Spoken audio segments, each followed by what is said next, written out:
Wassalatu wassalamu ala asrafil anbiya'i wal mursalin Muhammadin wa ala alihi washabihi ajma'in, amma ba'du. Kembali kita membacakan buku tanya jawab dari PP Majelis Taklim PP Muhammadiyah. Buku tanya jawab ini adalah fatwa-fatwa tadi yang disampaikan oleh majelis tadi berdasarkan pertanyaan para jamaah kita yang ada di seluruh Indonesia. Untuk kali ini kita masih membahas mengenai bab sholat, yaitu subbab dasar hukum memakai sajadah, yang kemudian bab 5, subbab 5 mengenai uang di dalam kantong atau saku pada saat kita melaksanakan sholat. Para jamaah sholat subuh al-muslimun yang dirahmati Allah, langsung saja kita bacakan pertanyaan: apakah ada dasar hukumnya bahwa memasang sajadah atau kain tempat sholat harus memanjang sehingga salah satu ujungnya diinjak oleh kedua kaki? Betulkah tidak boleh dipasang lintang yang hanya cukup untuk sujud saja? Pertanyaan dari Haji Muhammad Akarim, nomor KTM 2181145. Dijawab oleh majelis tadi, sajadah dalam bentuknya sekarang ini pada masa Nabi SAW belum ada. Dari beberapa hadis menunjukkan bahwa sajadah yang sekarang biasa dipakai sebagai alat sholat pada zaman Nabi SAW dikenal dengan istilah sutrah.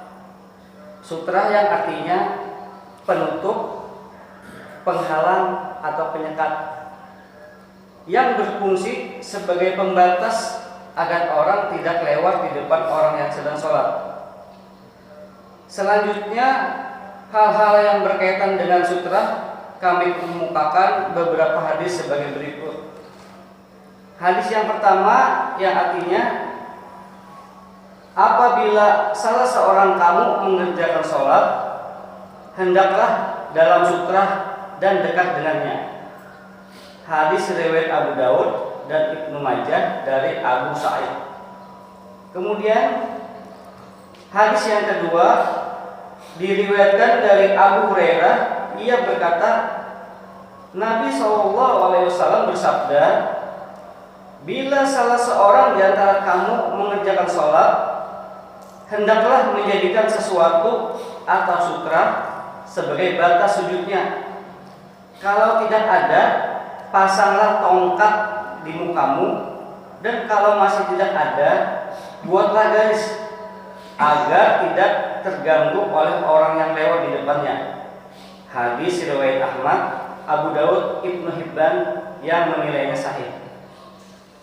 Kemudian hadis yang ketiga diriwayatkan dari Zaid bin Khalid bahwa Nabi SAW bersabda, sekiranya orang yang lewat di muka orang yang sholat mengetahui dosa yang harus dipertanggungjawabkannya, pasti ia akan berdiri 40 tahun lama menanti sholat. Itu lebih baik dari lewat di muka orang sholat. Hadis riwayat Al-Bazzar dengan sanad yang sahih.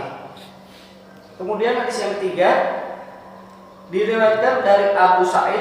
Ia berkata, saya mendengar Nabi SAW bersabda, bila salah seorang di antara kamu sholat dalam sesuatu yang menyekatnya dari orang lain, kemudian ada seorang akan lewat, maka supaya dihalangi dengan menjulurkan tangan.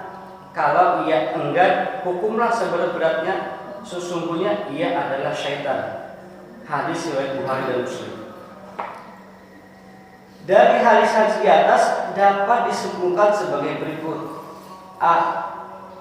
Ada anjuran dari Nabi SAW agar orang yang sholat itu menggunakan sutrah atau sajadah. Dalam menggunakan sutra sutrah agar dekat dengannya dalam batas sutrah itu. Ini tidak berarti kaki harus menginjak salah satu ujungnya, karena sutrah itu boleh dengan cara meletakkan tongkat di mukanya atau dengan cara memberi garis seperti disebutkan dalam hadis kedua. Anjuran ini tidak menunjukkan keharusan atau kemestian, karena dalam suatu kesempatan Nabi juga tidak menggunakan sutrah apapun, seperti disebutkan dalam hadis riwayat Al-Baihaqi dari Ibnu Abbas.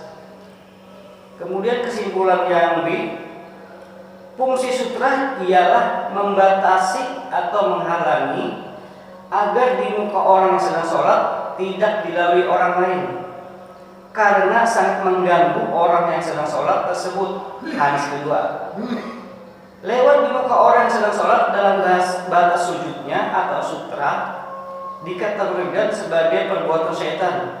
Oleh karena itu, Nabi melarangnya sebagaimana disebutkan dalam hadis ketiga dan keempat. Kesimpulan yang bila orang sedang sholat kemudian ada orang yang mau lewat di depannya dengan melangkahi sutra, orang yang sedang sholat tersebut boleh menjulurkan tangannya ke muka agar orang itu tidak lewat di depannya, kecuali di Masjidil Haram atau Ka'bah.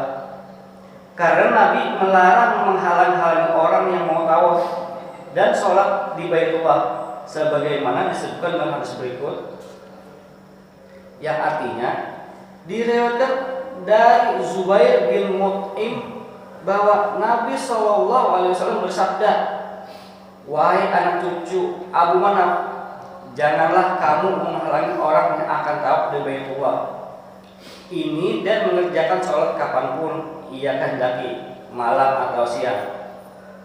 Hadis riwayat As-Sabu Sunan dan dinilai sahih oleh Ibnu Huzaimah dan At-Tirmidzi. Itulah yang dapat kami sampaikan untuk mengenai sutrah atau sajadah.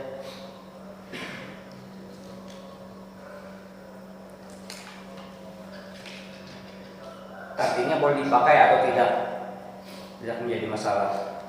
Kemudian subbab yang kelima adalah uang di saku waktu sholat. Ada pertanyaan, apabila waktu sholat dalam saku atau kantong ada uang dan sapu tangan, apakah mempengaruhi sah tidaknya sholat? Karena barang tersebut tidak dapat dipastikan najis tidaknya. Apakah barang tersebut harus dikeluarkan dari saku?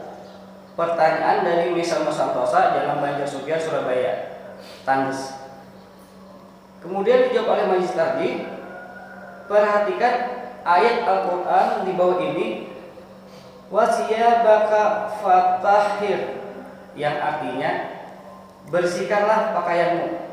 Quran surat Al-Mudatsir ayat 4. Kemudian ada hadis yang diriwayatkan oleh Abu Sa'id yang isinya, apabila salah seorang di antara kamu datang di masjid, baliklah kedua sandalmu dan lihatlah apakah terlihat ada kotoran, bersihkanlah dengan tanah, kemudian sholatlah dengan memakai kedua sandal tersebut.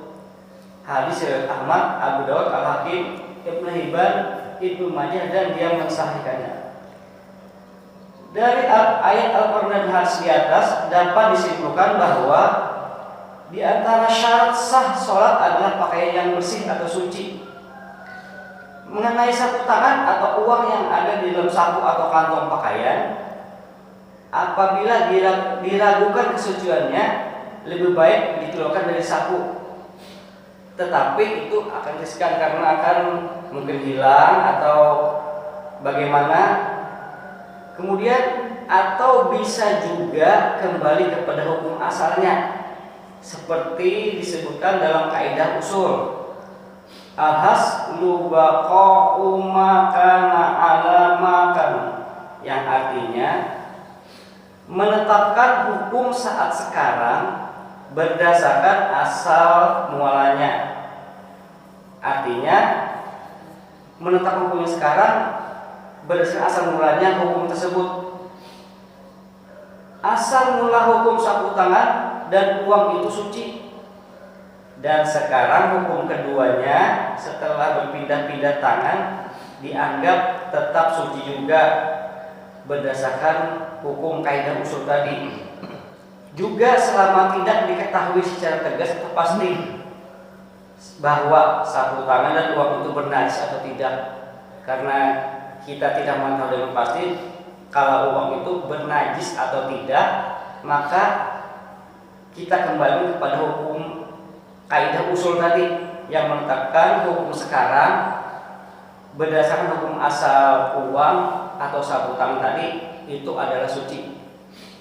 Nah, itulah yang dapat kami sampaikan. Semoga bermanfaat bagi kita semua. Terima kasih atas segala perhatian sabarataan. Mohon maaf atas segala kekurangan. Usikum wa nafsi bittaqwa. Wabillahi taufiq wal hidayah. Subhanakallahumma wa bihamdik asyhadu an la ilaha illa anta astaghfiruka wa atubu ilaik. Assalamualaikum warahmatullahi wabarakatuh.